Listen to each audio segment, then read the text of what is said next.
IndieNomicon's official podcast. I'm Tony. And I'm Chad. And we're here with Keith today for part of our interview. Hey, how's it going? Nope. So yeah, we have Keith for part of our podcast today, and we're doing a special thing so you guys can see us here at Steamroller Studios. Cool. So we'll have some pictures that we'll take and we'll post, and it'll be in the video. You can be able to check out the facility with non-NDA content, but Yes. we'll be posting pictures after the interview here. We're at the Chapel of Steamroller. Yes. Yeah, which is totally a church. Yeah. But it's a very cool place, very game developer-y, very nerd fun. So we are here in September, and we have had a very busy 4.5 weeks lately. Yep. It's been pretty crazy. You guys last saw us at Orlando IX, which was a great show, and we did our first ever live episodes there. Yeah, we had tons of content. There was, I think, 28 over 20 interviews that we did throughout the whole content weekend. Yeah, one of them was with Keith, and we showed off a little bit of Deadwood, which is the game they're working on here at Steamroller. Yeah. But that was just the beginning of our month, because we moved our studio. The Orlando game space moved to a much bigger place. It's a lot bigger. We're going to be doing a lot more new initiatives there to try and grow the indie community here in Orlando. Anything you guys got about that? Keith even helped out. Yeah. Hey. I tore down some walls. Keith's a demo man. Yeah. It was pretty awesome, actually. So it was very, very helpful. Thank you for coming out to that. Not a problem. I want to do what I can help. And knock down as many walls as possible. Yeah, let me know when you're going to knock down some more walls. Yeah. I'll bring my sledgehammer. Within the month. Yes. The month. All right, we're going to be knocking down more walls. But it's a great location. It's much bigger than our old location, and we're going to be doing a bunch of cool stuff with hopefully some schools and things to get other people in there and get other things going on besides just work, which is what it was before, was just a co-working space. So there was an eclipse. That was cool. Yeah. Did you guys where'd you guys go see it? We just stepped outside and watched it from here. Yeah, I actually 3D printed a little one of those pinhole cameras. Okay. Yeah. We watched. It's actually it's amazing to see the resolution you can get out of just a pin, and I actually learned a lot about how cameras worked and stuff while doing that. So cool. We actually bought some of the glasses. Yeah. So we went out. It was kind of cool because we went outside and we're like, wow, it's 1 o'clock and it feels like it's 7 o'clock. Yeah. So I would have thought one of the coolest things about it was actually how when the light would come through the trees and it would create half moon shapes on the tree ground. I thought that was so cool. That was very cool. And then because we went over to Dr. Phillips Center, and there had to been 2,000 people just standing there. Yeah. I was like, really? Yeah. Which was, it's convenient for us because it was a block away from our old office. We hadn't moved yet. So we just kind of went out and we were like, oh, that's cool. Yeah. And the light would change. Everyone would go, freak out, look up. And then we got ice cream and then we went back to work. That's right. Not ice cream, snow cones. Snow cones, yes. Nice. So yeah, and then we got hit by all the hurricanes. We're still getting. Which we're still getting more hurricanes. At first, Houston got hit, and my sister lives there, so I was a little bit worried about that. That was Harvey, right? It was Harvey, right. And then Irma came by and rocked our world here in Florida, all of us. Yep. We lost power. You guys lost power? We lost power for a few days. We couldn't work for a few days, so we've been playing catch up since. Yeah, probably. So. What kind of pre-prep did you guys do? We tore down all our machines and put them in the hallway there. We bagged them with little silicone bags. Yeah. Put them on all the tables there so they were up off the ground in case we didn't know. We had just looking at what happened in Harvey, we didn't want to see anything like that. Yeah. Obviously, it wasn't predicted to be a heavy rainstorm, but we just didn't know what to predict. So did you guys get any rain here? Any flooding? Got a bit of rain. No flooding, which was good. So yeah. I mean, for us, we just moved into the new game space, so there was about 8 of us or so that chilled out at the game space. And we were like, well, if the rain's going to come, then we got bodies to move stuff. Yeah. If not, we just chilled out, had fun, and enjoyed time. It was in a brick building, so I knew it wasn't going to fly away, but I was more worried about Lake Eula growing legs and deciding to leave Lake Eola Yeah. and go somewhere else. So And you got a lot of windows around the outside as well. Did any Correct. of those get Yes. damaged? we found, because it's new, or the facility hasn't been used in over 2 years, Mm-hmm. but we did find leaks that we're addressing going forward. So Okay. that's Yeah. going to be approached. Trial by fire, Yeah. I guess. Well, that's a lot of the stuff that we're doing is. Fortunately, we don't want to keep any of the carpet, so any of the carpet that was damaged, we kind of just were like, all right, well, this is out. Or just use it to actually facilitate and fill rooms Yeah. and fill up water. So that was But super it was actually pretty much more fun than anything for us, I think, because we bunkered down. Bobby made us all hurricanes. We had a nice dinner together, Nice. and when the power went out, we played board games by flashlight. Carcassonne. Nice. I played Catan with my kids. They're like 7 and 4, Nice. and they got the concept, but it was cool. Well, that's fair. good. Yeah. Family time. Yeah. I have a Star Trek Catan. Nice. Explore new places, bold new worlds, and trade wheat for sheep. Nice.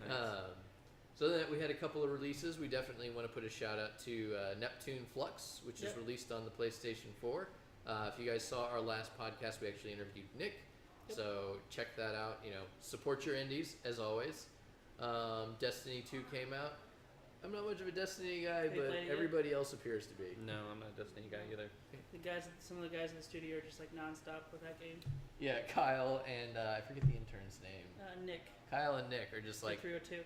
yeah, that Hurricane weekend was just them playing Destiny for most Yeah, of the weekend. like 2 screens, both different directions. Nice. Yeah. Not playing together, just sitting on playing the 2 different- couch playing 2 different consoles. Nice. Yeah, it was pretty crazy. Yeah, we had one of our employees who was here for like a month. He got called up to the big leagues and went and worked on it. So Oh, very cool. Yeah. Very Oh cool. wow.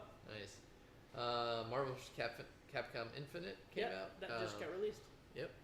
And Sonic Mania, which I enjoyed, came out. And then I think coming up next month we have South Park. Yes, that's the end of next month. South Park. Yep, South Park is Fractured next Butthole. month. Fractured Butthole. yeah. And I think Odyssey? Sonic Forces. Odyssey is also next month. Odyssey's next month, which means I have to go get a Switch That is Yes. before Odyssey comes out because I want to get the Zelda bundle. that's our Nice. pre-planned game. What we want to play next Yeah. month. That's So- cool. Yeah, I'm Yeah. definitely looking forward to that. So gotta get a Switch. Yes, they're readily available now, though, right? Yeah, now So, I think you can actually buy them. that's cool. Yep. So they're pretty convenient now. So I think that's all we got for the news, guys. So I think next up we're just gonna talk to Keith about Keith and Steamroller and all Yeah. that. So Keith is our interview of the month. He is the head of Steamroller Studios here. One of the heads. Yeah, you and Yeah. Jalal, who's And not Adam. here. Oh, and Adam. Yep. Okay. Yeah. So start off, Keith. Tell us a little bit about yourself and your history. We know you've done all those things over there. Yeah. So me and Jalil both come from the VFX industry, and we met actually on at Weta Digital down in New Zealand, working on Avatar. Was one of the first movies we worked on. Actually, we worked on a couple smaller movies before that at Weta, like Waterhorse and stuff. But Avatar was the real big one that people know. Mhm. Yeah. So we worked there. He worked there for 5 years. I worked there for 8. He moved on to DreamWorks and worked on a couple of movies there. But basically, being in the industry at these big companies, you get a little tired of being like a little small cog in a huge machine. Oh, for sure. Yeah. So we wanted to like break off and do something our own, and there's not really indie visual effects. Mhm. No, there's not. But there is indie games, and it seemed like our skills sort of transplanted well into that. We definitely have learned a lot along the way. What works, what we can bite off, because working in big companies, you see big, ambitious projects, and I think Deadwood has been a bigger project than we ever imagined. But we are eating the elephant one bite at a time. So we Yeah. are still working on it. It's definitely we have a team of about anywhere between 7 to 10 people at any given time here at the studio. Our studio itself is 30-ish, probably one or two more by the time that you guys see this. We're growing Yeah. rapidly. Probably by the end of the year we'll be 40. But we basically do contract work on the side, Mhm. doing work for other people's video games, mainly like AAA animation. What are some things that you guys have worked on to kind of facilitate So That you development? can say. that we can say. We are working. The games we are working on out there are public, so we can't mention. We can mention what we are working on. We're working on the character animation or creature animation for Dauntless, which is a Monster Hunter type game. It's really cool, actually. Yeah. You get in a party like 4 or 5 people. I think it's 4. You explore an island trying to find the monster on the island. And whenever you find it, you send up a flare, and everyone just comes to that location. And it's not like a typical monster battle or like a typical enemy battle in most games. Most games you fight wave after wave after wave. This is more like you spend 15 to 20 minutes fighting one creature. Okay. Yeah, and it's about like, teamwork and, helping each other out. So like one guy might die, and then you gotta like distract the beast, and someone goes over and revives them, and it's Mhm. like really sort of like a seesaw battle type Sounds system, interesting. which is cool. It's like multiplayer Monster Hunter, I guess. Yeah, exactly. It's Very unique. yeah. I think yeah, that's actually out now. You can actually, I think they have a Founders Alpha which is out right now. Okay. But I think they're going to be releasing the actual beta here I at got some my point. notes here, so. Yes, make a note for it. We're also working on a game called Rend, which is also a very creature-heavy game. I'm not sure. At the moment, we're just working on the creature, so I'm not exactly sure what the gameplay is at the moment. It's one of the games that is early in development. So how did you guys come across these contracts? Well, being in the industry, visual effects industry for so long, you get a lot of contacts. You work with a lot of people. A lot of people that you work with when you first start, you get this like camaraderie, and then you sort of go off into other companies, and then 10 years later, this person's the head supervisor over at another company, or this guy's working over here. So we just sort of reached into our LinkedIn grab bag of friends, and we start talking to them, and putting the word out that we're looking for contract work, and word of mouth sort of spreads, and we're actually now starting to get referral work from work we've already done, which is cool. So That's we're starting very to get a name for what we're working on, but it's definitely not something that like it's not an overnight type thing. It's not like you can just start doing contract work. It's really hard to bootstrap contract work. I'm aware. Which I think I think is a like when someone says, okay, we're going to do contract work to fund our development of our game, it's a very uphill battle if you're doing it if you're just starting out. But if you've been in the industry, like you've done, let's say you worked at EA for a couple of years, you've met a bunch of people in the industry, and those people have gone out, and you can start talking to them and Right. sort of foster a relationship with people that in the industry. So Yep. So, I got more questions. Hang on. we've we've done a couple of things. Sorry. Yeah. I don't know if there was a trailer for Fortnite that came out over the summer, just before SIGGRAPH, and we did or not all, but we did like a good portion of the animation that was in that trailer, which was actually really cool. The thing about it is that it's all running in real time, like it's not pre-rendered. So it's all in-game stuff? It's all in game. It's all in Unreal. Using their animation, the cinematics system? Yeah. Yeah. So the cool thing is you can pause the cinematic at any point, change a costume out on one of the characters, and keep playing in it, and the animation just keeps going. It just changes. Wow, that's pretty cool. It's actually Super dynamic. Yeah, which is really cool. So, let's talk a little bit about Florida and about Eustis here. Mm-hmm. So, why did you guys choose Eustis to come and found your So studio? me and Adam are actually from Eustis. Okay. We grew up here. Me and Adam graduated high school here. I went off to college down in South Florida, then went off to LA and did all that stuff. But then, as my parents are here, my extended family's here, whenever I'm in New Zealand, which is a 36-hour sort of plane journey to get back here, it's just not feasible to, like, I didn't want my kids to grow up without seeing their family. So Okay, their grandparents. So I just, when we wanted to break off and do something on our own, it just made sense to come back to where we're from. Okay. And I guess, living here in Florida, the cost of living is a lot less than it is over in San Francisco or LA. Oh, for yeah. sure. So much. Yeah. Yeah. And It's actually one of the things that we're talking about with the game space and stuff. Like, what value does Florida actually give an individual outside of those other big Yeah. tech hubs. Yeah. You know, what can we do to make Orlando that And it's big? one thing a lot of people forget about when they're looking at jobs here is, they're looking at salaries and they're like, there's no way I can live on that salary. And they're like, which you can, because everything here is like a third the cost. Yeah, I mean, Adam puts it a good way. He's like, it's not what you take home, it's not what you get, it's what you take home. Right. So, and it's like, how far does your dollar go here? Mhm. Like, if you're spending most of your money on a rent over in San Francisco, you're not getting any further than if you pay a fraction of that here. Well, and we're in Eustis, which is a little bit outside That's Orlando. even- about 40 minutes. It's even like Yeah. cheaper, or it's even more affordable Yes. here than in downtown Orlando where we are. But even so, Orlando is significantly more affordable than San Francisco, Los Angeles, Vancouver. Yeah. Those places, like a 2-bedroom, runs you like $2,600 a month. Yeah. So this is the second location, correct? This is the third location. Third location. So Okay. the first location, we were in the back of a t-shirt shop. I saw that Yeah, location. you came out and saw that one. We refurbished that one and made it like super nice and So polished. so how big is that space? That was That was about the size. it was about 2,000 square feet maybe. Yeah, So about the size of the old game space. Yeah. a little bit small. Well, a little But bit actually- wider, but long, but not as long. Yeah, Okay. and one of the rooms was a media room that we Oh, that's couldn't right. I actually saw that. optimize. Anyways, we crammed about 14 in there by the Mhm. time that we were like, okay, this isn't we can't keep doing this. So out of necessity, we moved into a bank over around the corner as well, the second floor of a bank here, and it was cool. I mean, we had a nice view of the lake and stuff, Yeah. but it just didn't have the vibe that we want to sort of foster here. I think Mhm. I think being in the studio here, you've seen, and there'll be pictures. Yeah, this place it definitely has that kind of steamroller vibe. Yeah. The walls aren't as dark. Yeah.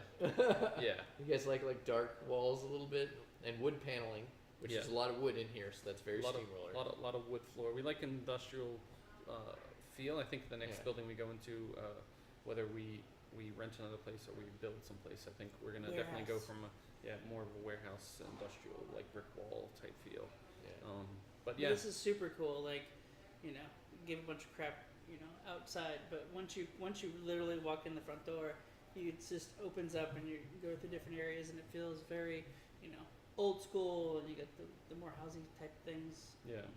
In the retrospect. So with being up in Eustis, and how's your relationship with Orlando as a whole? I think we make the trek up there every month for IndieNomicon, and I try to come up there pretty regularly. Pretty often. Yeah, I feel like we get the benefit of even lower cost of living here, but Mhm. when we want to make the journey out there, it's only 40 minutes up to Mhm. IndieNomicon. Yeah, and you guys do make it out a bit. Yeah. And, you do stuff with us. You came out to help us move and Mhm. take down some walls. We try to be pretty involved. We want to feel like we're part of the Orlando community as well, and I think Yeah. we are. And we're trying to move forward with some new initiatives to give you guys a space where you can feel even more involved. Yeah. That's definitely something that's on our mind as IndieNomicon. Mm-hmm. IndieNomicon looks to the future and creating and molding with the Orlando game Right. space and its transition to what we're currently working to, and coming into January, hoping that we'll be a full open doors kind of approach and communicating what's going on. What is the future for Steamroll? We are currently at around 30 people. I think we'll probably, by the end of the year, maybe be at around 40. So we're growing rapidly, but we're also pursuing other sort of avenues of trying to expand the community as well. Right. We're thinking of also opening a steamroller school for animation. Right. Because out of the 30 people that are here, I'd say probably 2/3 of them are animators. So, and a lot of the community or the schools that are out there, although they give you a really good sort of breadth of Mhm. knowledge, we're looking for a really deep knowledge, Narrow and deep. narrow and deep knowledge Yeah. for animation. So what we're thinking of doing is sort of a polished school, something Right. like you come out of Full Sail or you come out of like Dave's school or something like that, and Mhm. let's say through that breadth of knowledge you're like, I'm really interested in animation, and you get a passion for it. We want to get those students up to the level that we can produce AAA animation. And we've talked about you guys possibly, if you need, using our facility as part of Exactly. your education initiatives. Yeah. because we do intend to have some classroom space once we get Hyrule Field online. So Nice. um, So yeah, that's something that we're actively pursuing right now as well. We're trying to do the responsible thing, and we're doing performas and how much instructor costs are going to be. Like if we need computers, we need software, we need security stuff. Would you potentially like in outside of like mitigating issues of like potentially doing things here? I know that Tony just brought up about the game space and the things that IndieNomicon's brought up in front of you guys about being able to potentially teach downtown. As a that's definitely location. an option. We'd have to mitigate the fact that at the moment, if we had something closer to here, we can just step out, teach a class, come back. Yep. So that would add a little bit of overhead to the travel time. But if it facilitates more access to students, it might actually be more beneficial to be down closer that way. that's the thing to consider. Yeah, Because we're trying to do analysis on that as well. Whether UCF and FIA and Full Exactly. Sail and Dave School are all downtown, so You're more enticing to the closer to them. students. yeah, exactly. But So, you're doing the smart thing and you're comparing. So yeah, we're still doing research. So if we move forward with this, it'll probably be early to mid next year that we do something like this. So the classroom should be available by then, I would Cool. hope. Yeah, no, for sure. We're pushing as hard as we can and as quickly as we can. You'll know when the walls go down. That's right. I told Kanal when you showed up to help us throw stuff out the other night, I'm like, he's gonna show up with a hammer and be standing there with a puppy dog look on his That's face. what it, and I'll that's just what it be was. like, You walked down the hall. Kanal, I we turned- could just take this wall down. I walked in with the sledgehammer over my shoulder and goggles on. Yeah. And I was like, nope. So, well, any the shameless plugs you would like to do? Well, I've got a few things I wanted to ask. Oh, okay. So we know a lot about what you guys have brought to Orlando. What have you brought to the city of Eustis? And just a little bit about your experience here basically, with Eustis and your relationship with the city. the city of Eustis. I feel like there's no other tech companies here. Yeah. So I think we're trying to pave the way for a better or a brighter future in that regard. We're working a lot with the schools in the area to try to develop their the high school, giving people outlooks that you can get into tech and stuff and still live here if you like the small town appeal. We've actually got another tech company that's opened up since we came here, which I don't know. I don't want to claim responsibility for that, but I think we're definitely opening the eyes of the city commissioners and You're what influencing decisions and changes. yeah, and I think we're trying to bring up our community as much on the game side, but also just on the city as well. So So I wanted to ask, anything you wanted to say about your guys' creative process and your culture here at Steamroller? we have a very open or flat structure here. Okay. It's kind of like I don't want to say it's like Valve's structure, but we have a little bit of hierarchy. So we have us and we have a set of leads, but besides that, everyone else out there is at more or less the same level. So we definitely encourage giving ideas, and we aren't afraid to take an idea if it's better. We always say that the best idea wins. Even if it's feasible and possible. Yeah. I mean, there may be a good idea, but it's just not Well, then it monetarily. wouldn't be the best idea. Yeah, exactly. So there may be a really good idea, but we just don't have the money. To do it I think at that's the time. a really good structure. I've definitely seen too much bureaucracy in action. I'd imagine some of the places you said you worked at Weta, you've probably seen it as well. For those of you who don't know, I was at EA, so I've seen lots of bureaucracy Yeah. in action. I think as you grow bigger, though, it's kind of hard to fight bureaucracy. It is. Because if you don't have a little bit in place, you become inefficient and it becomes way too. But I mean, we're trying to play that balance of size and structure. So How would you influence change if someone came up to an idea? Let's say you're working on Deadwood, and someone has an idea of like a design change or a design influence. It would be cool. How would you guys go about that? we have regular meetings here. We have programmer meetings every week. We sit down and we talk about game systems and what we're going to try to focus on for the next week, or we spend about an hour and a half 2 hours at times, just sitting down talking about like the best way to approach things. And those types of meetings, we have those, and we have design meetings as well. And the design meetings are a little less frequent just because we're so busy with everything. And at the moment, Deadwood's in a very system-y sort of development phase. But in those meetings, we're definitely open to suggestions. So if people bring something up, we definitely listen, and we at least hear it out, and then we try to poke holes in it. And for sure. Yeah. And if it floats, it floats. And we try to incorporate it. So cool. That's great. So, and the last thing I want to ask is, are you excited for the Indie Galactic Space Jam? I am. I just don't know whether we're gonna have the time to get up there. Yeah. Because we did the Global Game Jam last year. Yes. And I remember, like packing the computers up and bringing them up, and then packing them down because we bring our work computers up. But like just getting up there and back, it's gonna be. I think we're gonna try. I brought it up to the team. A couple of the people on the team, and they seem excited. Have you done the Space Jam before? We haven't done the Space Jam. The Space Jam is my favorite jam. Yeah? So Global Game Jam is great, but it's one of those things where it's the Global Game Jam. Like, we don't have creative control of it because it's not our beast. But Indie Galactic, while we do have sponsors to consider, it's our creation. So we have a lot of control over it, and we, because of that, the input of you guys is a lot more easy to pull off. So that's why we have our night of talks beforehand, because we got feedback that having the talks the night of the jam is really annoying because everybody's there going, just want to do our pitches, form our teams. I don't want to hear 2 hours of talks, Kunal, really.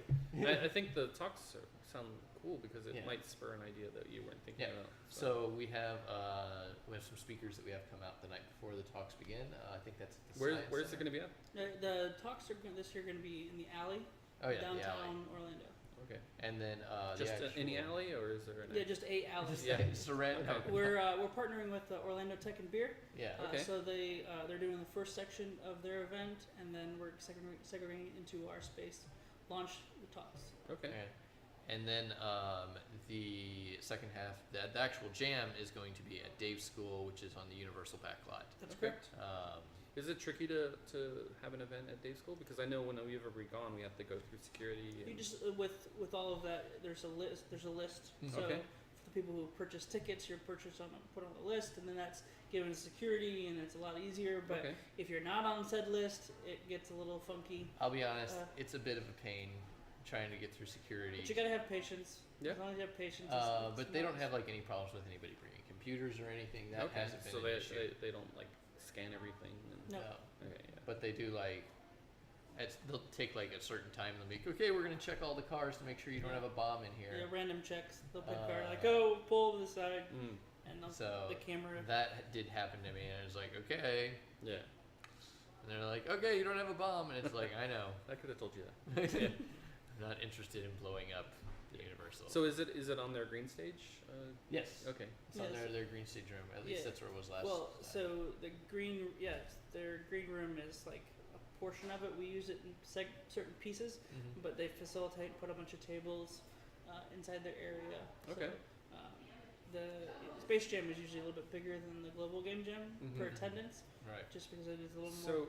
if now that like VR and AR are becoming bigger and bigger, is there like a dedicated area for the lighthouses? Like, are you gonna have a set up lighthouse that people can walk over and be like, good question. That's a can really I good question. can I So we're not actually, Chad and I aren't actually on the planning committee for Indie Galactic, but that's actually a really good question that I will bring up with Kunal, because we have had VR games developed, and if people want to use the lighthouses. I think a space related thing that I mean, they have well the to space, because there was that whole like green screen area that we didn't use.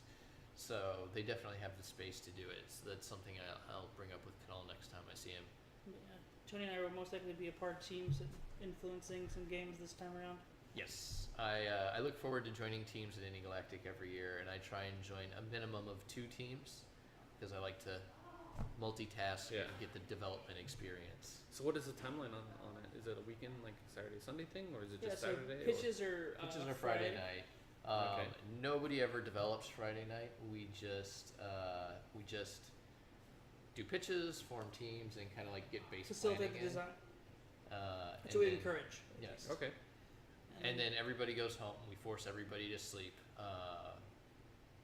And then they come back at, I think, 7 o'clock in the morning. Yep. It's open, and then we're Go there to till 10. midnight. Okay, that's So cool. food's covered by Dave's School, IndieNomicon, any other sponsors that might solidify for the event, making sure they're taken care of. Okay. So it's a little bit very different than going to different other places. It's like, hey, you're good for 48 hours. Here's a room. Go survive. Yeah, we try to. we force our game jammers to actually sleep. Some people argue with our approach to that, but honestly, it's a quality of life thing. Yeah, that's one of the reasons why we charge. So we can facilitate the right way. Well, I mean, for us, it would be getting up at 6 to make it by there. By Yeah, 7. I mean, you don't have to be Yeah, there. yeah, yeah. But if we wanted to do the full experience, Because I'll tell you, I don't get there with the door open. Do you know if they have any other sort of proprietary equipment that you can use? Yes, Like, like a Talon simulator or something?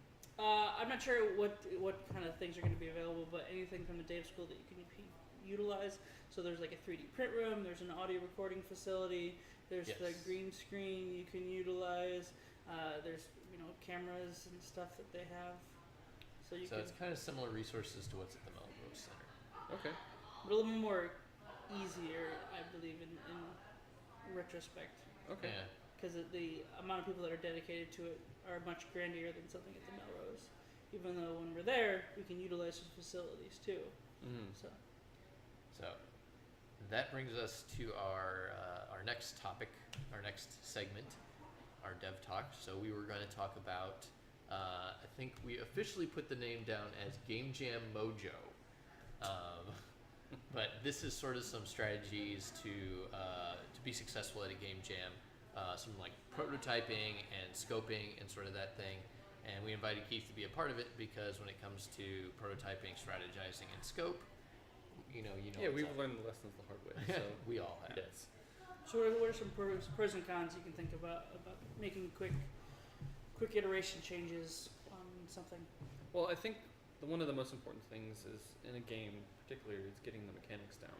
And if you're spending all your time developing art assets, you may develop something that's not fun at all, and it's not going to work. So I think getting your idea out there and then throwing stuff at the wall and see what sticks is probably the most important thing to like developing the scope of what you're able to create. Because I think creating art assets is a little bit more finite as far as like the timeline it takes to develop them, right? Like it's going to take me 2 hours to model this, and it's going to take me an hour to texture it. But like getting mechanics working, that's a lot more fuzzy, right? As far as, is this going to work? I have to experiment. There's a lot more experimentation when it comes to that. It's test early. Yes, exactly. And fail early. Yeah, fail fast. Yes. So I think getting your idea out there and getting it working in a very rudimentary fashion, but you definitely need to plan to be able to make it so that it's easy to replace and swap stuff in. So like using prefabs if you're using Unity. Yeah. So like making sure that like you're not just throwing stuff into a scene and it's just when the art comes, you have to be ready to swap it in. exactly. Early. So having a little bit of forethought on how you're going to do that as well. And how you approach it, that makes sense. At game jams, there are artists, and they are working on art for you, and they do want to see it in the game. So that is a very good point. Making sure it's easy to replace assets. So when those polished assets do come, they can get put in. And we've gotten a lot of game jams where people have been able to get their games looking pretty polished. Nothing's perfect. Everything that comes out of a game jam is a prototype, but we've had some really good games come out of it. So you guys were part of last year's global game jam. Yep. So what would you say were some positives and what were some negatives on the actual development through your weekend? I think we had it was our first game jam ever, so it was an experience just to have it. I think we're ready to come back and try it again. So I'll see if I can assemble a crew here that comes down. I think last year we went in with the idea that we were going to be working as a team going in. I think you can do that. Yep. Yeah, I think what we want to do this year is maybe go in and just break off and see what kind of experiences we can have with people that we don't work with every day. So. I've had some of my greatest game jam experience just on random teams, and some of my worst experiences just on random teams. But when I worked on Rocco's Modern Midlife Crisis, was a team that I just randomly ended up on, and I worked actually with that same team on another 3 game jams after that because I just had such a good time with them. That's awesome. So like, this is a question I have for you. So like, when you work on a random team like that, like, how does it, like, I guess like some games go on to be developed and like actually released. Sure. How did sort of the IP related questions? You just sort of work it out, I guess. I mean, or it's like a team, like everyone sort of has equal stake in it, or. So are you stating that the questions was like if a game is made at a global game jam or a space jam or whatever, and I mean it's the intellectual property of the actual team itself. Okay. I mean there's no, no claim to the organization's a part of it. But like if you were to go in, but you didn't, like let's say the game wanted to carry on, but you didn't want to necessarily carry on because you have your day job, right? Well, there might be a conversation happen depending on, like, let's just say you made the next Angry Birds and like you made it and like everyone at the jam was like, wow, this game is like super addicting, and you can see the passion behind it. Now you can choose to not participate and go forward, right? And then so that's that conversation. You did help make the game. It's still there's still rules and regulations. They might not be fully in place, but as we are all game developers, we understand that. I just did I think that was maybe why we went in as a team. The best person to have this conversation with is TVA. Yeah, they've obviously done this. They made Pet Rock 1, which they put out there, and then obviously not everybody in the game jam continued to develop Pet Rock. It did get released on Android. But I know Erica and Cameron specifically talked to everybody on the team to say, hey, we want to move forward with this. Do you want to be involved? If so, how? If not, can we move forward with this? And because they did eventually monetize it with Pet Rock 2, and they made a fair amount of money off of it, enough that they were able to keep themselves alive for a little while. So, and we definitely want to talk with Erica and Cameron at some point, but you know them. So you could reach out and kind of get that question answered. Spacebound. I mean, Spacebound was developed at last year's Space Jam. Yeah. And literally, a month and a half ago, they're now a full release with Inside. But on Steam. On Steam. So it really, tons of companies have been formed and things. So it's not like something that's fresh and new. Like, this might happen. It completely happened. We were at the Global Game Jam, and the Overnight Studios got formed, and now we're at Orlando X. And, so you just gotta be respectful and be smart, and just tell somebody. Talk to your members on your team. Say, look, I want to go forward with this. I want to do a commercial release. How do you feel about that? So I think that's just the best opinion: is be respectful, and definitely contact everybody who was involved. You can fully decline. That's your own choice. It sounds like it's just more of a conversation that needs to happen. It is. And actually, last year, or at the Global Game Jam, I worked on it with a team that they wanted to move forward, and they wanted to be a part of another like contest or showcase or something. And I didn't want to be a part of it anymore. Development didn't go as well as I had planned. Also, I was just too busy to actually put the time in, and I knew that like if I made a promise to do it, I was not going to be able to fulfill my obligations. So I was just like, look, just do your thing. Don't worry about me. I can take a step back. I have another question. So, like at these game jams, how does file sharing usually get handled? It's probably some sort of ad hoc thing, right? A lot of times. File sharing is fun. There's Unity has Unity Collab, right, which is something new for them. Is that an add-on or is it part of the free? It's a part of Unity as a whole. You can utilize. I'm not sure if it's upgraded out of beta to like a paid subscription model version. I know that in the past one that I've done, we utilize Git. Yeah, we use GitHub on that one team I told you about that I worked with several times. That's probably a very easily. I guess that's something that being prepared, you could do ahead of time. So like if you're not familiar with version control. So here's the thing: every single game jam, every game that I've worked on, every time I've gone to a game jam, one of the teams, no matter what version of version control we use, has had some point where version control starts to eat our game. Nice. And we're just like, oh great, who has a working build of the game right now, because we're going to go from that build. So just, I honestly plan for version control to fall apart. But we've used Git. We've just used flash drives at one point. Yeah. We had a small team. It was only 4 people. So one person had Unity. Everybody else was I working assume they'll have outside. network access or Wi-Fi Yes. access there. Dave School will have network access. I know we had a problem at the one jam you were at where we didn't have very good internet. Dave School's internet's fine. Yeah, okay. So we have no concerns with that. Cool.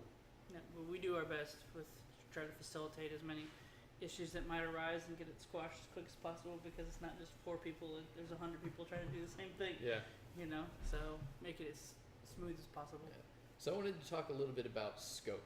So scope for making a 48-hour prototype of a game, because that's what you're doing. You're making a prototype. You're not going to make a finished game. So how do you guys plan for scope? I think going back to the fail early, like if you can develop the mechanics of your game relatively early, you sort of dialed in the scope of what you're trying to ultimately come out with, right? Right. So if you spend, let's say, the first half of the day developed or like devoted to just maintaining the scope, by the end you're just sort of developing assets and creating, you're polishing it off. Right. So you're iterating obviously on the mechanics as you go, but hopefully you're not just bolting more and more stuff on top. You found the fun early. Right. Yeah. Find the fun early. Focus on that one One or two core mechanics. nugget. Yeah. One or two mechanics, that core nugget, and just like getting enough to experience that core experience. Exactly. Because you can elaborate it if you want to take it to a full Right. game. Exactly. I think you're just not enough time in a 48-hour period to develop a full. You want to make sure that your game by 3-4 o'clock Saturday, it's playable. Yeah. And in a pretty complete facet. Yeah, I mean, Not including, like I said, you can always exchange out art, but you want to be able to successfully play your game as early as you can. well, I'm going to tell you right now, any art that's not done by 4 o'clock on Sunday is not getting in the game. Yeah, because it's due by 5 o'clock. Well, I mean, because usually at about 2 or 3 on Sunday, like, I'm done. Everybody's like, everybody's like, look, we've got your stuff in, like, we're getting your stuff in, and it's just like, I kind of like, all right, well, I'm going to get something to eat, and let me know if you guys need anything, and sometimes I'll have enough time to, like, I've had to throw in a sky, because I always make skies at every game jam. Yeah. At, like, the last minute, they're like, give us a sky, okay, here you go. The other thing to consider is leave enough time at the end to play test it and bug fix, because nothing's worse than getting up in front of everyone and then having it crash or just not work. freak out on you. Yep. Yeah. So basically, what we like to do is set milestones that at this point, and usually in our production we have these are weeks, but in a game jam it's in hours, right? Right. Yep. So we're going to be mechanics locked here. We're going to be content locked here, and then we're going to be doing bug fixes for the rest of the time. That's a good thing, is to kind of like set a production schedule. Yeah. And I actually tried to do that at the last game jam, and 2 members on my team just decided to not pay attention to the production schedule at all. That was part of my fight with them. I don't know, this seems like game jams have been done for forever now. So you would assume that you could go to a website and be like, okay, we're doing a 48-hour game jam. Here's a template for a production schedule. Yeah. And then it would be like, okay, on day 1 it's going to be this, and then on day 2 you need to be this, and then you could just fill it out as you go, and it's like, oh crap, we've hit mechanics lock. We can't do anything. By the end of day 1, you should start to be able to get a feel for what your game is.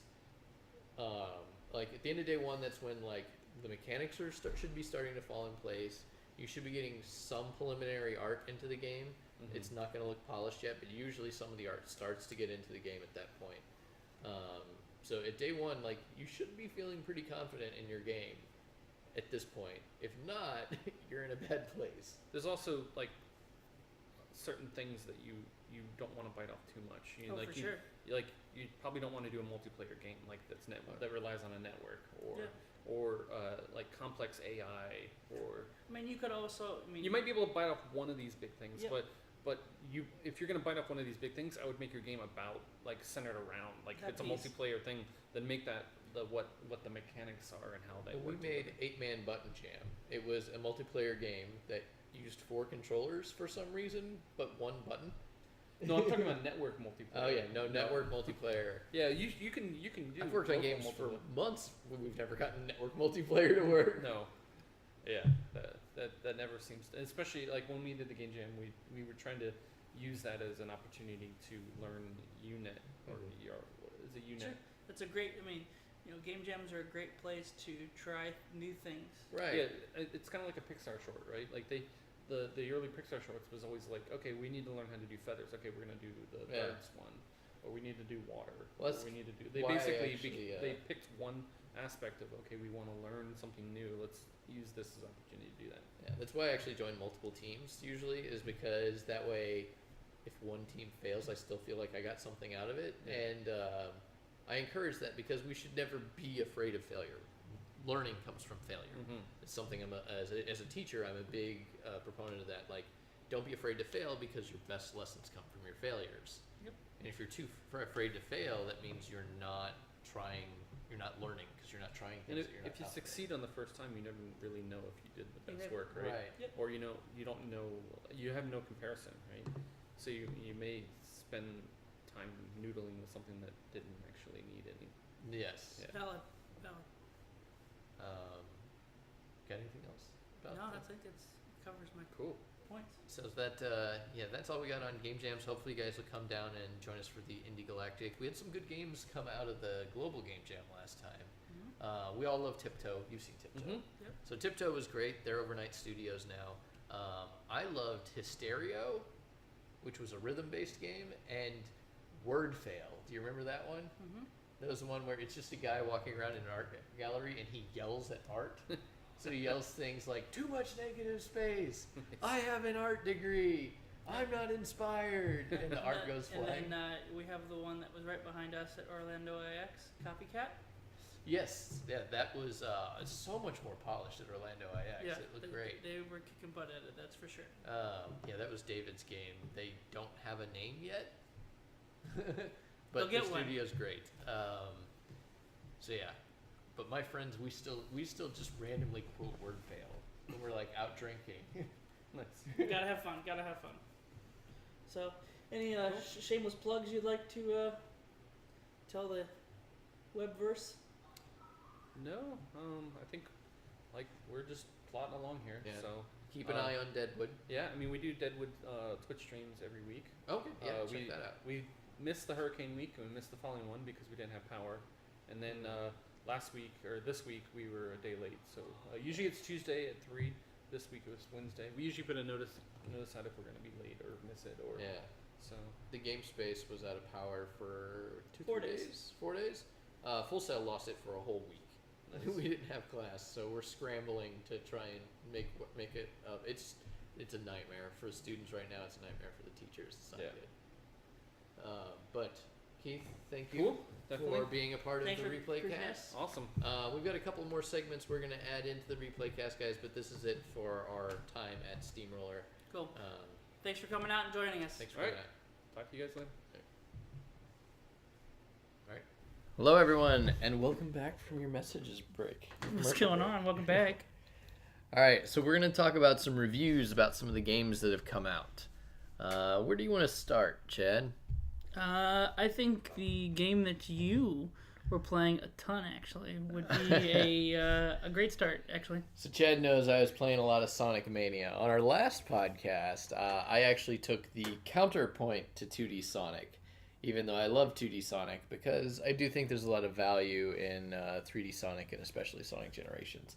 It's interesting to see Sonic Mania because I would actually say it is still an indie game because it was made by Christian Whitehead and Headcanon and a third developer that I forgot. Mm-hmm. So what are your overall thoughts, though? It's a strong game. It's definitely better than a lot of the games that have come out in the past few years. Sonic Generations was really good, but this one definitely has that old school feel.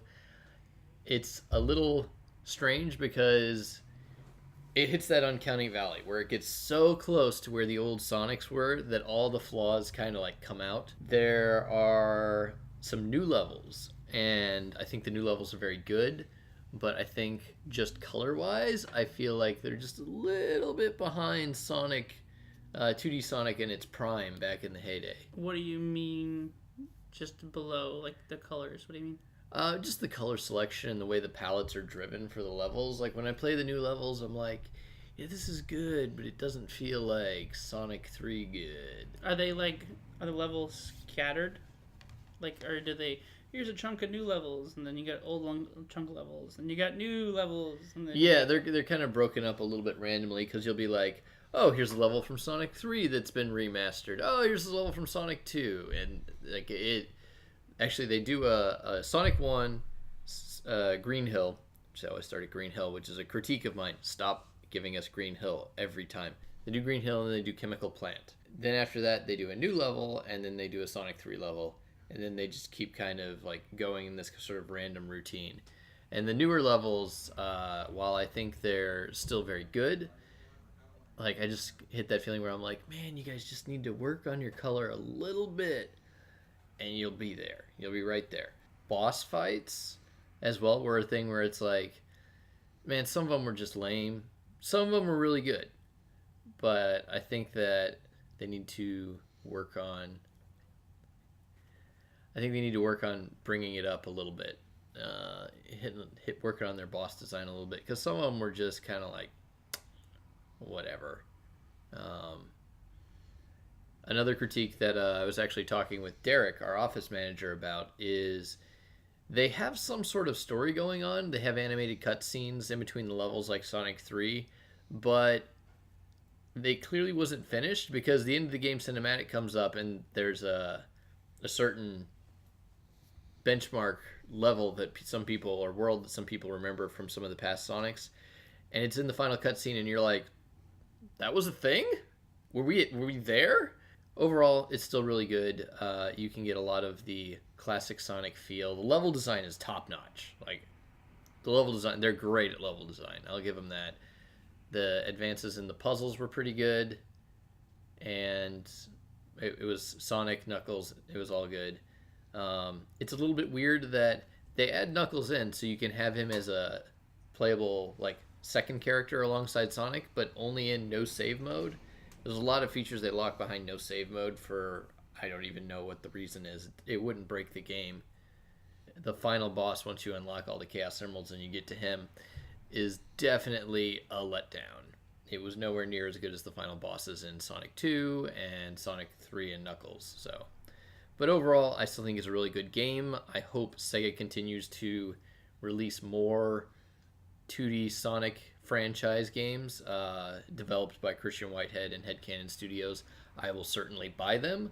So that's my take on that. Sweet. Awesome. Yeah, I got to play a little bit during the hurricane with you, so that was kind of entertaining to see the classic throwback. Let's move on to the big game that we were looking to review this month. That we were excited about it at E3 when it got announced by Ubisoft, but Mario vs. Rabbids. Is it Mario vs. Rabbids or Mario and Rabbids? I think it's Mario and Rabbids, but we did put Mario vs. Rabbids in our notes. Yeah. Well, Kingdom Battle is what we're reviewing here. So what are your initial takes? So Chad and I only played like the first level. I think I played it quite a bit more than you. Yeah. But yeah, it's Super Mario and Rabbids meets an XCOM gameplay style, and it's deep. It goes pretty deep in its combat. I was a little worried that it would be very vanilla, and that someone who like enjoys the XCOM's games would not get a lot out of it. They simplified it, but it still goes really deep in sort of the way the strategy unfolds. I particularly enjoy that they removed the jumping feature out of the game entirely. Yeah. Miyamoto gave him a challenge, the lead designer from Ubisoft. The lead designer had to make a game that Mario couldn't jump. Yeah. And so what they did is they spun it in a way where you had to use your other teammates to get to higher points, but you still couldn't jump. You kind of jumped in the tactical phase, but I know why they did that is because they said that with every new Mario franchise, they want Mario to go someplace he hasn't gone before. So that's why, like, you'll notice Mario has several different franchises. He's got his sports franchise. He's got the classic, like, 2D franchise. And I think 3D Worlds fits in there, too, because it's kind of like that classic feel. Then they've got their 3D franchise with Odyssey and Galaxy in that. And then they've got their like, one-off realm where they have done, like, the RPG games. Paper Mario and sort of that thing where they try out new stuff. And so that's what they were like. It was like, do something new. But I mean, overall, like I said, I was fairly impressed with it. I know you and I are both looking forward to picking up our Wii Switches. Yeah. Or Nintendo Switches, not Wii Switches, or Nintendo Switches, and enjoying our games for ourselves. Yeah, and like I said, it goes really deep. The complex tactical part has a lot of strategy to it. Each character has their own sort of unique abilities that evolve into gameplay in interesting ways. Rabbid Luigi's vampire technique to be really interesting. I don't know if you got to that. Yeah, that was one where you slide, take, and then you poison him. Yeah. And then he heals. Well, it puts a status effect on him, so any damage done heals the players on your team for one turn. So you put the status effect on him, and then you have your entire team shoot him on. Everybody gets a heal. Oh, that's cool. So I was like, wow, that could be really, really useful in lots of different ways. Mm-hmm. But overall, I said super impressed. So yep. The last game section for the review side that I know I got to play just this past weekend. Not as much because we had Space Jam, but we'll talk about eventually. But was Call of Duty World War II. The open beta dropped for PC, so you got to play a few maps, and it felt a lot more old school. There wasn't a lot of crazy, over-the-top bells and whistles that Call of Duty has been known for the last few iterations. It really took it back to its... Right, this one went back to World War II, right? Yeah, but not just purely based on story. We're talking about, like, gameplay mechanics. A very straightforward, there's not a lot of, like, crazy options and customizations and, all that good, fancy jazz. I got through, I think I was up to, like, level 7, level 9, somewhere on there. Enough to really enjoy the time. Graphically, phenomenal. I mean, it rivals Battlefield 1 for sure. So, come November, technically it's a month from now that it'll come out. So, going back to Mario vs. Rabbids, one of the things I wanted to compliment the developers on is they made a very unique and interesting and live world. There's a lot of things going on in the backgrounds with the worlds fused. I found that to be really interesting and impressed. So good job on Ubisoft with that one.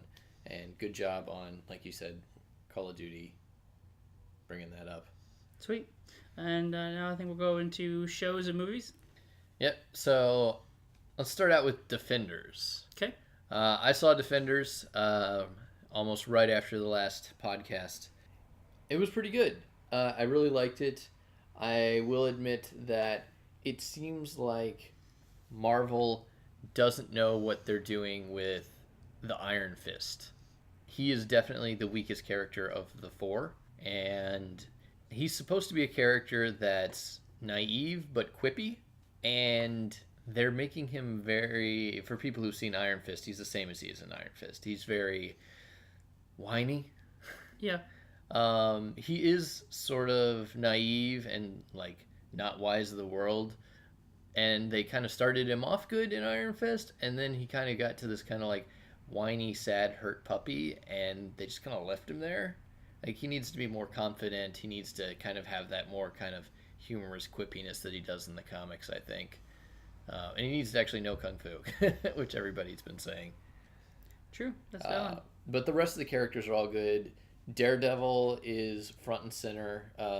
Matt Murdock is rocking it. Jessica Jones is very well, and Luke Cage is at center stage.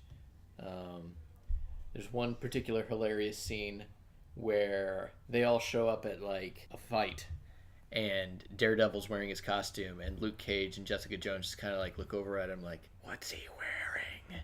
He's wearing the costume again. They still have a lot of humor, a lot of good action, and the characters are... You really care about the characters, so if If you haven't checked out Defenders, try and make your way to it. Sweet. Now, I remember you saying that you got to see Hitman's Bodyguard as well, the movie. Yes, I saw Hitman's Bodyguard with Ryan Reynolds and Samuel L. Jackson. What are your thoughts on that? I mean, don't go in expecting like an Emmy Award winner or anything, but it was a fun ride. Basically, the whole movie is just Samuel L. Jackson and Ryan Reynolds playing off each other. Ryan Reynolds' character is very like super planned out and like everything's by the plan. And then Samuel L. Jackson just flies by the seat of his pants, and so he gets him into a lot of trouble. And then Ryan Reynolds has things fall apart, and he freaks out. And then a lot of swearing because Samuel L. Jackson's in it. And there's one particular part where Ryan Reynolds is sitting down, pissed, drinking a beer, and he's like, "This man has single-handedly ruined the word." And you guys all know what Samuel L. Jackson's catchphrase is. But, yeah, good movie. I enjoyed it. Like I said, it's not a great movie, so if you're going to expect, like, the next Lord of the Rings or something, you'd be disappointed. But it was fun. And then I know the last one we want to talk about is you got to have me sit down with you and watch Death Note. Well, I hadn't watched it before then either. But you had known of it prior. Yeah. And I have not. I mean... So I want you to go first on this one because you haven't seen the series. It's true. So I want you to give your impressions as someone who did not see the series before I go. Okay. My thought is I was able to follow along the story pretty heavily, pretty closely. And then at one point, it just kind of felt convoluted, and I didn't exactly know what was the purpose going on between the two main characters, the chick and the guy, the scary-looking dude, which wasn't even the bad guy in its entire movie. Oh, like, yeah, you went in thinking like, he was the bad guy. I was like, I thought he was the bad guy, and he's not. He was just an instigator, and, like, he wasn't even a thing. But he was cool. He was voiced by Willem Dafoe. Yeah. And I thought that was cool. And Dafoe brings a star performance. So, I mean, outside of that, I thought it was halfway reasonable, but I said I don't know more about the show. Yeah. I think it was Light, or what was Light? Light was the main character, also Kira. Okay. Because that was his alternate name. His name for the god of death. Yeah. That was his like stage name. Yeah. And then you have L, who honestly the guy who played L gave a pretty true performance to the original source material. Light was too much of a teenager. If you guys watched the original anime back in the day, you'll probably be disappointed with Light's performance. They kind of bring something in at the end to make him kind of like, oh, he is pretty clever. But for the most part, you're not seeing that sort of arrogant, mad genius that you saw in the original series. And the love interest it's basically CW material, guys.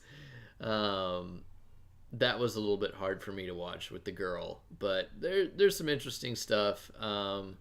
It's being panned as one of Netflix's big flops, and they're like, what are they doing? All right, guys, so it's time for my Indie Game of the Month.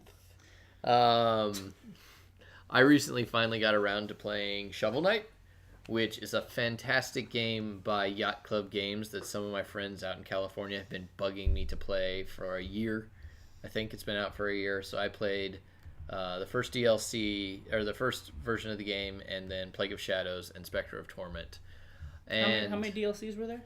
There were 2 DLCs. They're putting a third one out. I'm not sure if King's Quest is out yet, but honestly, really impressive work from Yacht Club Games. The music has that like hands down 8-bit feel that would feel right at home in a Mega Man game. You know, it's the level design and platforming is pretty great. There's not much I can say negative about it. It's got some pretty interesting boss fights and mechanics. In the core game, you can actually do drop-in co-op, which I went to go visit my sister and sat down and played with my brother-in-law, and he loved it. And then, the 2 campaigns you get, one you play Plague Knight, and it is a basic reskin of the game. It adds definitely a lot of new mechanics, but the levels don't change up much. And it's still fun, and it's charming in its own way, but it's nowhere near as good as the complete retread they put into Spectre Knight. Like, it's seriously just the same game almost. Or I mean, it's almost a completely new game from top to bottom, and it flows really good. It feels almost like playing the main campaign for the first time. So, if you haven't checked out Shovel Knight, and I know most of you have, definitely pick this one up. Ladies and gentlemen, boys and girls, children of all ages, welcome to Player vs. Player. In the opposing corner, Tony, with 0 per hero game choice of Batman, Arkham City. And in your near corner, you have Chad Hoover picking the game of Deadpool! All right. Battle Begin! So, you surprised the hell out of me. I did not know you were going to do that voice. Yeah, so my pick's Batman Arkham City, which should not be a surprise to anybody who knows me. I love the sort of stealth gameplay offered in there. I loved Arkham Asylum, and then Arkham City brought it to a whole new level with bigger world, more combat moves, a lot more characters, and a story that... I'm not going to spoil the story, but the story keeps you on the edge of your seat the entire way through, and there's honestly a moment in there where I'm playing the game, the music's coming down, stuff's going on all around you, and I'm just like, this feels like watching a Nolan film for this moment in time. So, which one is your favorite? Arkham City. Arkham City? Yeah, Okay. of the trilogy, Arkham City. I think Arkham Origins is the second runner-up. Okay. I know a lot of people didn't like that one, but I did. Mm-hmm. I still thought it was a story. I have got to give it to Rockstar for hiding who the main villain was until release. Luckily, I got it right away, and when I got to the main villain, I shouldn't have been surprised. But they did such a good job burying the lead on who they said the main villain was that I was like, oh, awesome job. But Arkham City does a great job with Mark Hamill being the voice of the Joker. The story and the main conflict and where they ended at is an amazing ride. I will give Arkham Origins Todd Baker's Joker a definite tip of the hat because Todd Baker does an amazing job. Troy Baker. I've been saying his name wrong for like 6 months. Troy. It's Troy Baker. Yeah, he does an amazing job picking up the mantle left to us by Mark Hamill stepping down, who generally is trying to not do the Joker anymore. He's trying to retire, but people keep dragging him back in. If they're going to have somebody do more animated Joker, more video game Joker voices, I say it's Todd Baker. He pays a great amount of homage. Troy Baker. I can tell where his negative point is. What, that I can't remember his first name? Exactly. So what are some things you didn't like? What are some things I didn't like about the game? Shoot, it's a little hard for me to pick those out. The DLCs you buy with the additional characters. So you get to play Nightwing, you get to play Robin. You don't get to play them in the main campaign or in the map at all. So like a multiplayer effect. Yeah. Or about the combat thing. It's like just challenges. Yeah, and that's really disappointing. I know that they weren't designed for the world overall, but at least they should have had like their own campaign where you could play them. It's really just kind of like a bunch of challenges. And personally, me, I love Nightwing. He's the first Dick Grayson. He's what I grew up with on the 80s cartoon. My favorite Batman character. So I was disappointed to see that you could play him, but not in anything fun. But aside from that, there's not really many places to pick at it. It surpasses Arkham Origins, Arkham Asylum, and brings you on a good ride all the way. Yeah, so my choice was, it was actually pretty, it was a tough choice because I was between Deadpool and X-Men Wolverine Origins. Yeah, I heard Wolverine Origins because was a lot better than the movie. Like I said, it's more going to be a combination of them because they do have a correlation between them. So Deadpool is on this big old shtick now. You know, he's been a comic book hero for a long time. He's very unique. Yes. And a lot of people just knew of him, but he didn't part of mainstream. Mm-hmm. And I think that's like one of my cons is because he's so popular now is because The movies. the movies, you know, and the first movie he came into was X-Men Origins, Mm-hmm. right? And that's where you saw Ryan Reynolds play the pre-early version of He played Wade Wilson. yeah, correct. Wade Wilson was the actual guy who is Deadpool, and which stemmed the popularity starting to grow. Mm-hmm. And then in return, they did the film, not film, sorry, the game of Deadpool started to make that. And voice acting, the whole game as a whole is exactly what you would expect if you follow enough of Deadpool. Like, he breaks enough fourth walls, and he messes with your head, and he does literally whatever Deadpool wants inside this game. And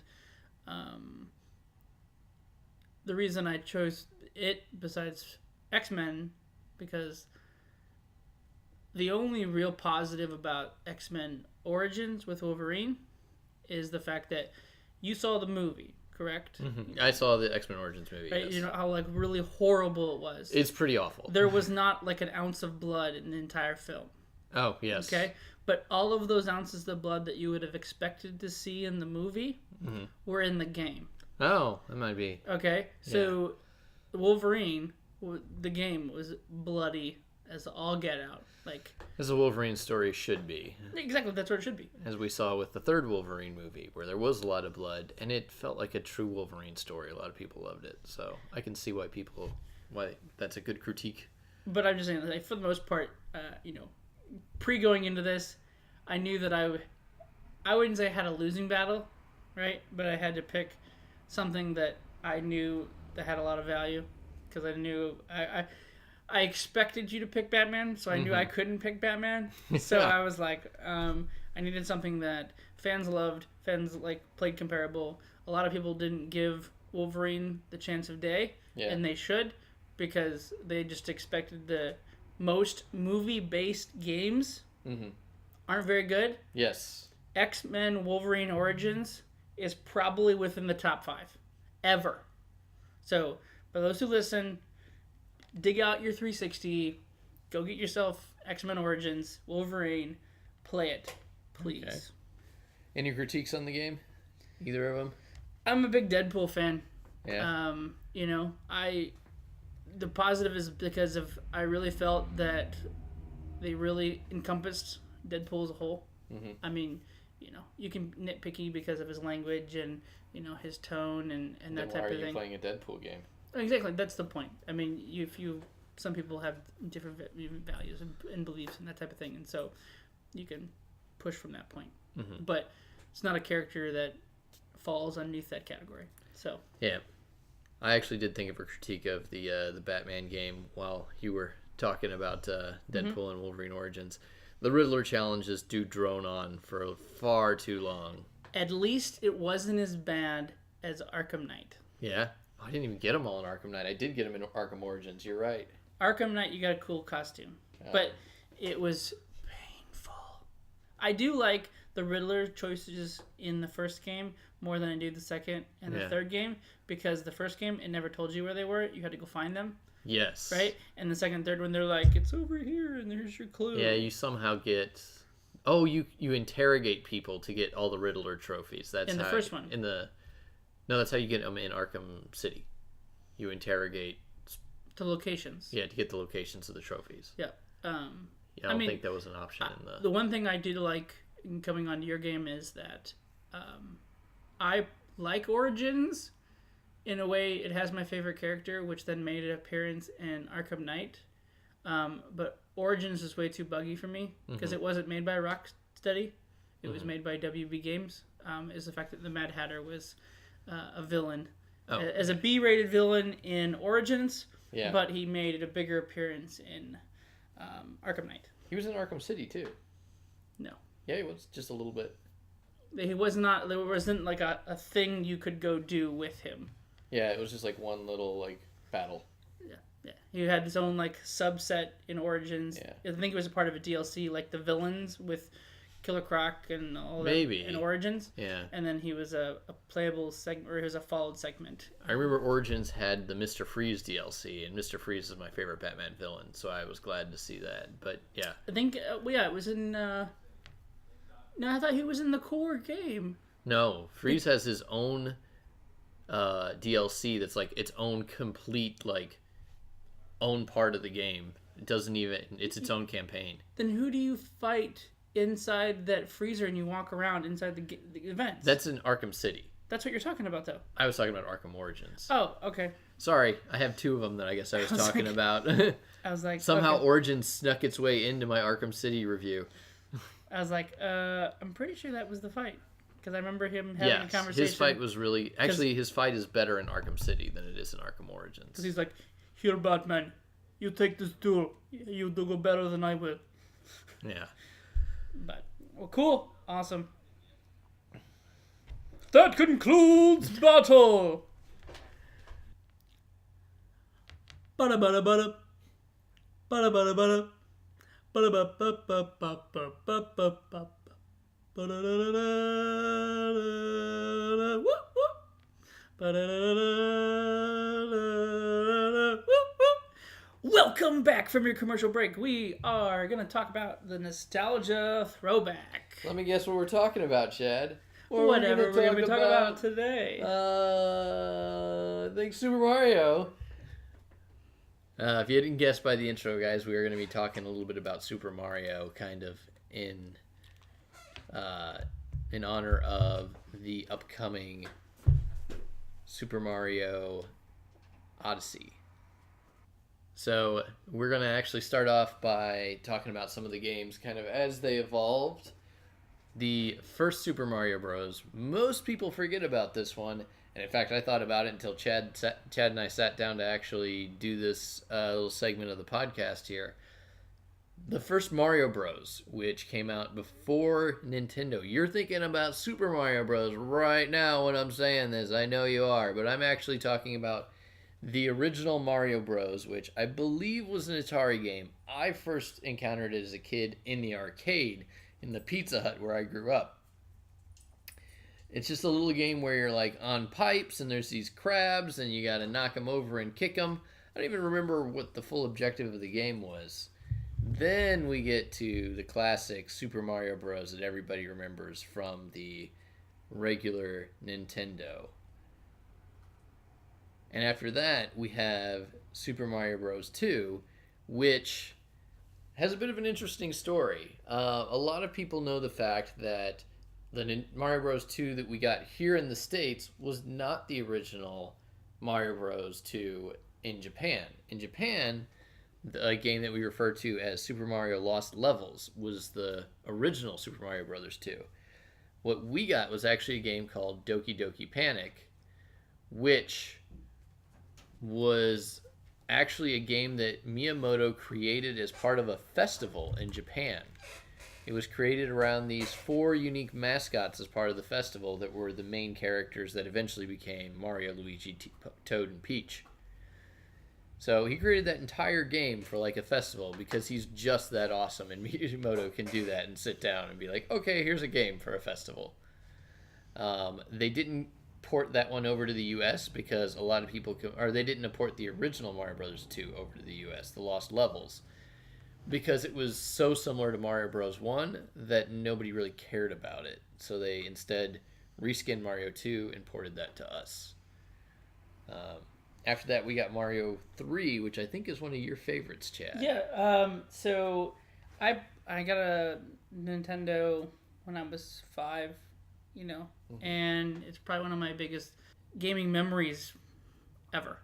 But I really enjoyed my time playing Super Mario Bros. 3 because I enjoyed the complexity of the game, of the different choices that it gave you, much different than the original game. when it came to suits and level placement, design. Like, it came up with some cool stuff. And even they had secret things that you could find out. I fondly remember all the suits and items and stuff, and that is one of the things. They've never gone back to that, by the way. But we will talk about something later in this current section of the podcast that they make an appearance back. Yes. And the secret, spoiler alert, if you push down on white mushroom platforms, you can go behind them, and you can get secret items, the flute and the tornado and the P-wing. It made that game tremendous. Yeah. Like, you can play at different times and have challenges. There's always those levels that you skip because you don't want to deal with the pain. You have that little cloud. Yeah, and you also have the sun. No one likes the sun. You just have to run extremely fast. The one that tries to chase you in the desert world. Yep. Also had some of the best, most differing worlds, I think, because they had the giant world. Correct. One of my favorites was the underground ones, right, where you could slide down into the caverns. Oh yeah. The bluey grease themed ones. Yeah, those were the levels, and those were cool. But I meant like how they had desert world and water world and giant world and sky world. Oh, the theme of as a whole. Yeah. They never went that far with it again after that. Mm-hmm. I mean, you had, like I said, we'll talk about a game that does something similar next, and that's Super Mario Brothers World. Yeah. For the Super Nintendo. They took a step back in all the complexity from Mario. But it had 3. It had different areas. Yeah. So, but it didn't do it as a grander scale as what Super Mario Bros. 3 did. The pathing was a little bit more grand. Correct. And it was the opportunity to push it. You got the first chance to meet all the different colored Yoshis. Yes. And they all had their unique power, trying to get them and getting those eggs and pulling what little hairs out you had to try to get to Star Road. Right. And then the crazy special world. Yeah. For that Marts. And I know the next one you want to talk about, Super Mario Brothers World 2. Yes. Yoshi's Island. I love this one as a kid. I still think it's the best of the 2D Marios. And they just went an entirely different direction with it. It has its own charm, its own unique art style. You play Baby Mario, and Yoshi's invincible. Whenever you get hit, he's in that Baby Mario's in that little bubble crying, and you have to chase after him and catch him, and he pops back on your back. It's a completely different gameplay style, but it still has that Mario feel. All the bosses of every level are regular minions you find in the world that they make giant. And then you have to fight them, and they have some weakness. Because you're Baby Mario, right? You're Yoshi. Oh, okay. Baby Mario rides on your back. You're trying to get him to his parents, because Bowser intercepts him when the stork is delivering him to his parents, and he falls into the Yoshis. Oh. And so you actually play a different colored Yoshi on every single level. Do they have different powers? No. They're just different colors. Although Yoshi can turn into a car, a tank, a helicopter, and a submarine. Oh. With certain power-ups. But the main gameplay is you're Yoshi, you do platforming, you can butt stomp, and you throw eggs. You throw eggs and you eat minions and they become eggs. So I remember that one fondly growing up.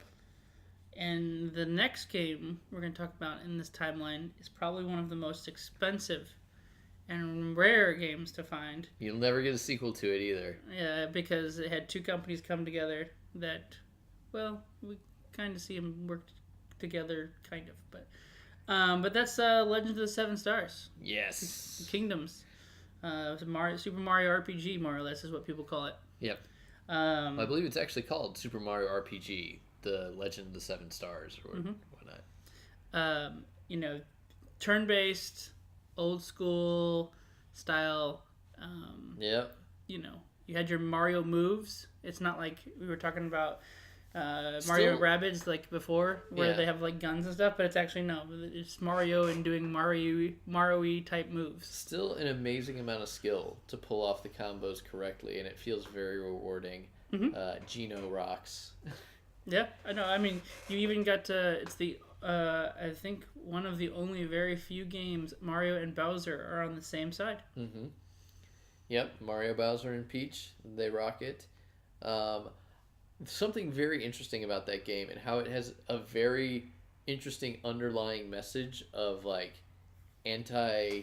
like children shouldn't play with, like it's trying to teach you as kids not to play with guns and stuff, because all of the main bad guys from the main boss, whose name is Smithy, are all weapons. They're swords and bows and daggers and things like that. Because the main villain is a blacksmith and he makes weapons. Yeah. So next we're going to go and talk about Super Mario Brothers All-Stars. So that was Super Nintendo. Mm-hmm. And that was a kind of a collection of games. That was when we got to see the Lost Levels Yes. come to the console. And a bunch of the other original games. So that was cool of a collection. And then we transitioned from console, then we switched to handheld for the Game Boy, and we're going to talk about a little bit about Mario Land. Yeah. Mario Land was kind of your basic Mario, but they had a lot of limitations, so they couldn't do a lot of the stuff like having Mario turn red for fire flowers. So he actually threw super balls, and then instead of saying Peach, he saved Daisy, and he fought a space alien at the end, who has never ever come back. The space alien at the end of Mario Land. I thought when I saw Mario Galaxy, I was like, that alien's going to come back, and he didn't. And then you got Super Mario Land 2, which had something to do with like 6 coins or something, which is where they first introduced Wario. He took over Mario's castle, and you had to kick him out and get your castle back. And then we transitioned to probably one of the bigger purchased Mario games ever, Super Mario 64. Oh, you skipped over Wario Land. It wasn't on the list. Oh, okay. Never mind. Super Mario 64, and in my opinion, it's probably my favorite game in the Mario franchise ever. Yeah? I put so many hours into that game trying to get every star, every coin, secrets. Now people try to, speed run that game like you wouldn't believe. What were some of your favorite levels? I'm going to have to be on the other side of the table with you. Mario 64, I don't really like. Well, in my opinion, on this side... I will admit it is a benchmark, and it brought us into the 3D world of Mario, and it is influential in that, but I don't really like it. Tisk, tisk. Anyways, one of my favorite levels was the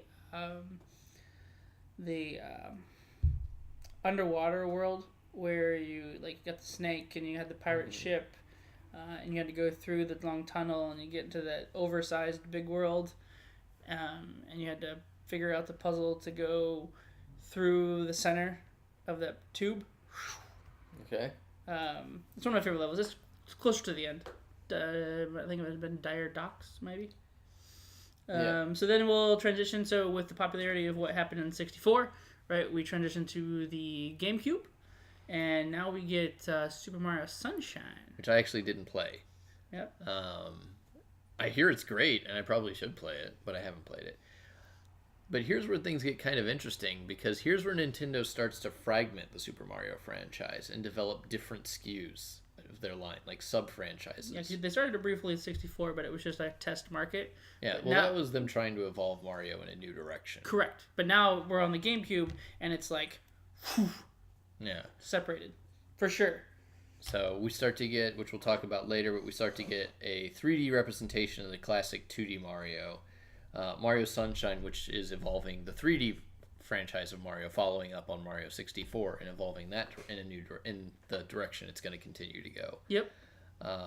We start to get some of the other games coming out. Mario Party. Yep. I think Which- GameCube was, I think it was I think that was 4 and 5. So we had 1, Yeah. 2, and 3 on the 64. Yep. 2 is my favorite. It has my favorite game. Right.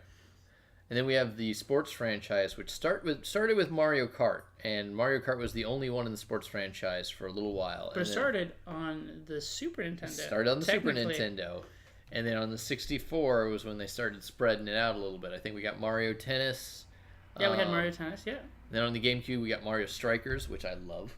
Mm-hmm. And he just started, I think, Mario Golf, and Mario started playing a lot of sports and inviting Bowser. Well, there was to play an with him. there was an original Mario Golf on the Nintendo. Actually, if this is completely off tangent, if you have a Switch, Yes. you can actually unlock because Or you can wait until it was unlocked on the anniversary of.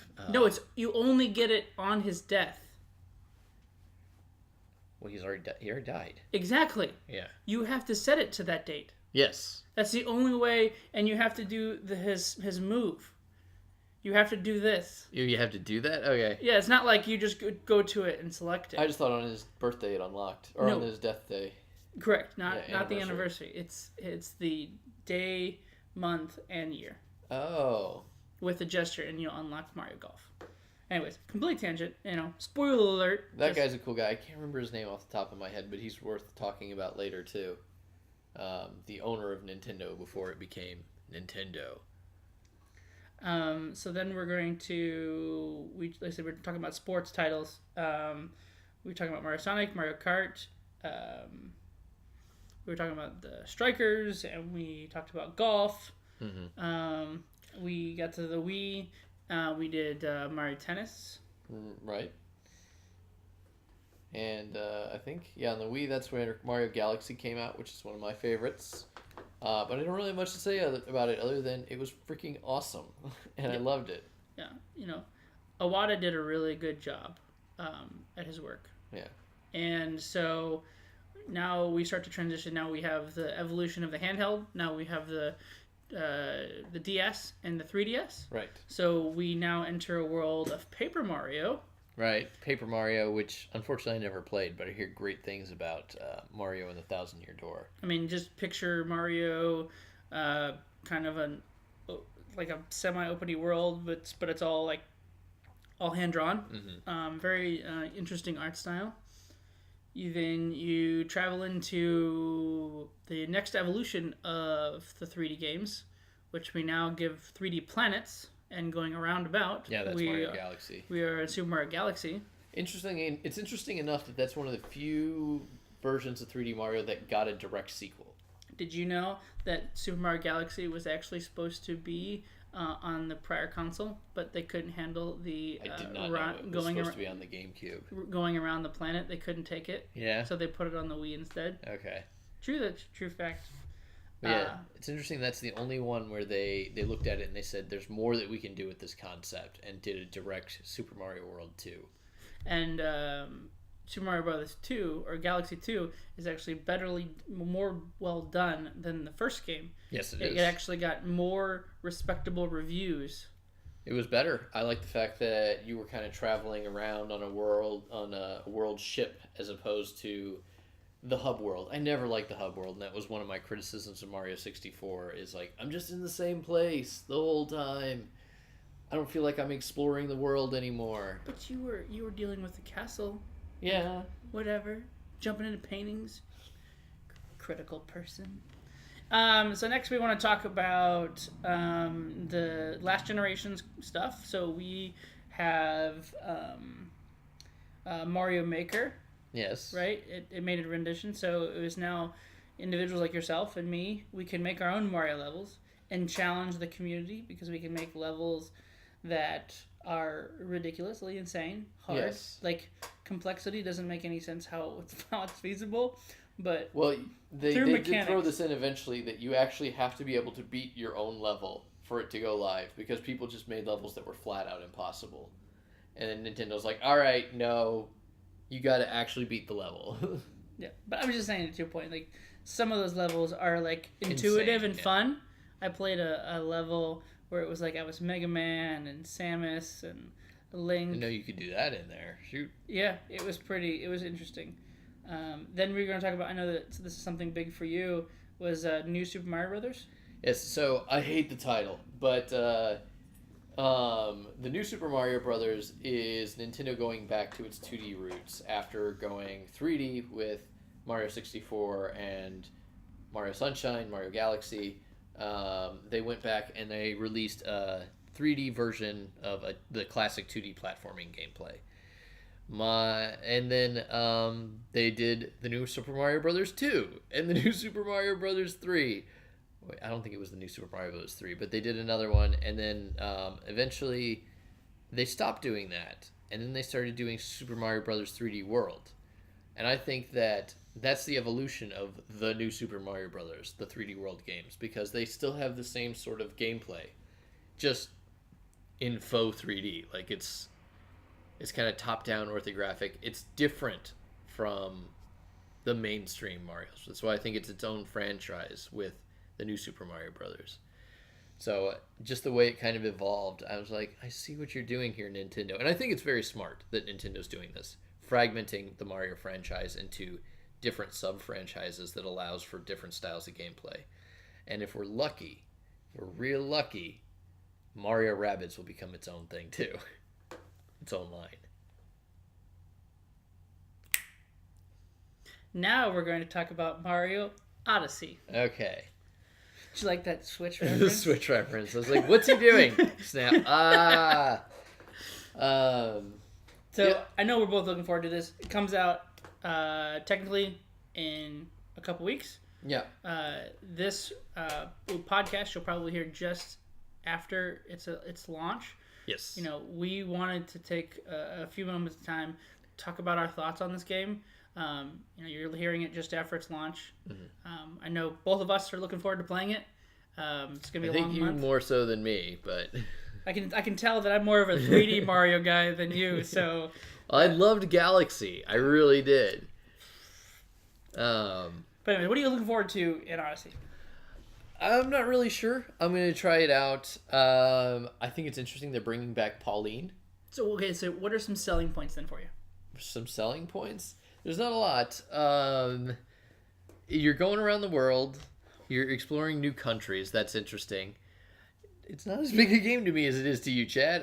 I'm just being honest. As we were talking about in Mario 3, though, there is supposed to be the ability that you can like take the form of almost any of Bowser's enemies, I think, with the hat.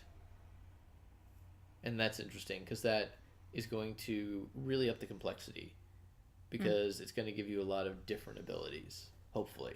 Yeah, so the hat is treated as a companion. Mm-hmm. They just released a trailer not too long ago.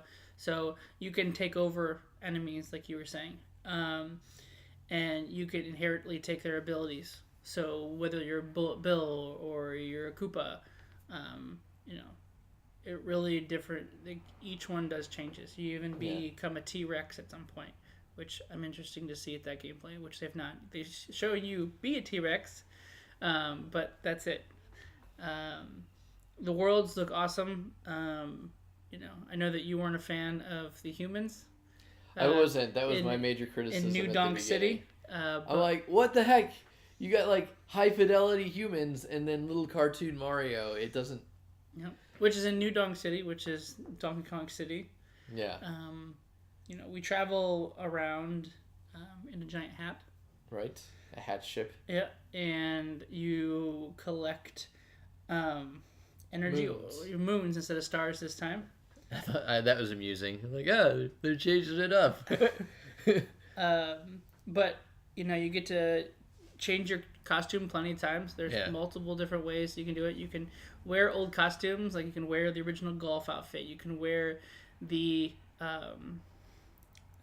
outdoorsy one with the cap, the mesh cap. You know what I'm talking about? Safari. Yeah, thank you, Safari. I'm looking forward to playing it. I've always been a fan of the 3D games, so. I liked Galaxy a lot. But everyone else won. But I want to go back to something I was saying. It's interesting that they've brought back Pauline. Do you know who Pauline is? Mm-hmm. Pauline is supposedly Mario's girlfriend from the Donkey Kong era, which originally was supposed to be Mario's story before Super Mario Bros. 1. Do you know technically what he was named before? You know what his name was in Donkey Kong? Jumpman. Thank you. I know my roots. Just saying. So yeah, but they've since changed Mario's lore, and he has always lived in the Mushroom Kingdom. So it's like, now you bring Pauline in, and I'm like, how does that work, Nintendo? Did you know that he is no longer, his primary role is a plumber? He's no longer a plumber. When did that happen? You go to the Nintendo's website and you go to look at profiles on all the characters. Yeah. And it spits that he used to be a plumber, and now he focuses on multi extracurricular activities and sports and like a bunch of bells and whistles. Someone let him be a doctor. That was a mistake. We didn't even talk about that game. Dr. Mario? No, Oh. we skipped over that. We can't hit every Mario game, Chad. There's like 80 of them. I'm saying that was a good one. I enjoyed that game. I loved the music in that game. It was very eye-catching. But that's our nostalgia throwback. It's Mario month. We got Mario coming out at the end of the month. Yep. So if you're hearing this, I hope you pick it up. And your Mario fans, support. Now, don't think I'm not a Mario fan. I do love plenty of the Mario games, especially Yoshi's Island. That one rocks. And Mario RPG, which Chad talked about. So, awesome. And we'll see you here in a little bit. So, enjoy the break.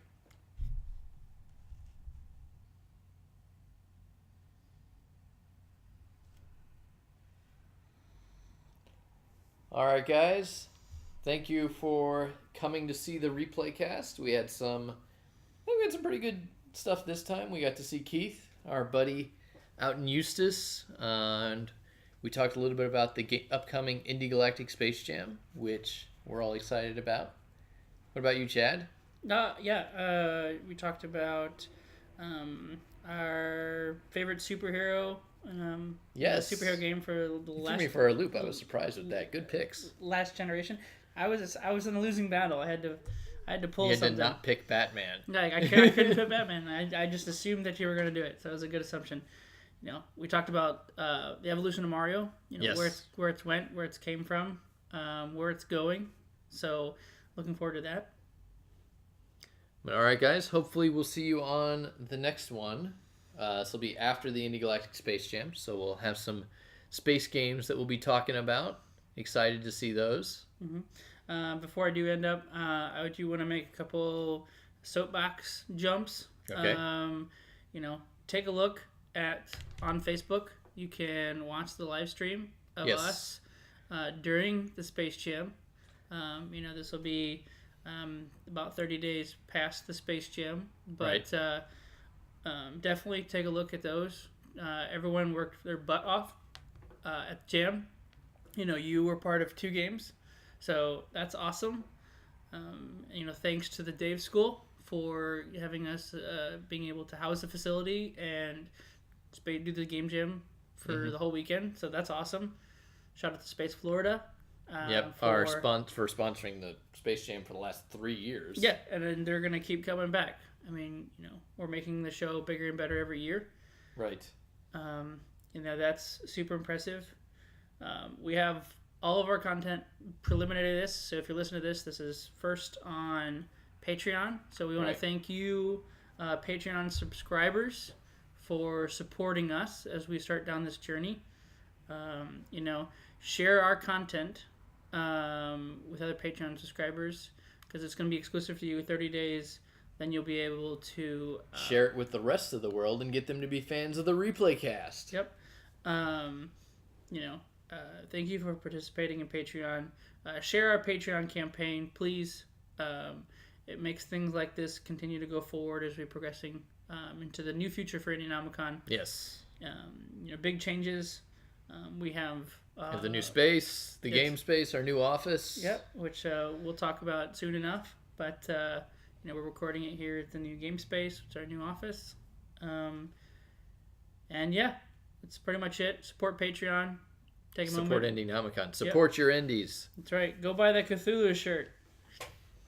Yeah. So, Chad really wants to see that one out, and so do I. So I need to make a rendition. So, but yeah, that's my soapbox. All right, I'll catch you guys next month. I've been Tony. And I'm Chad.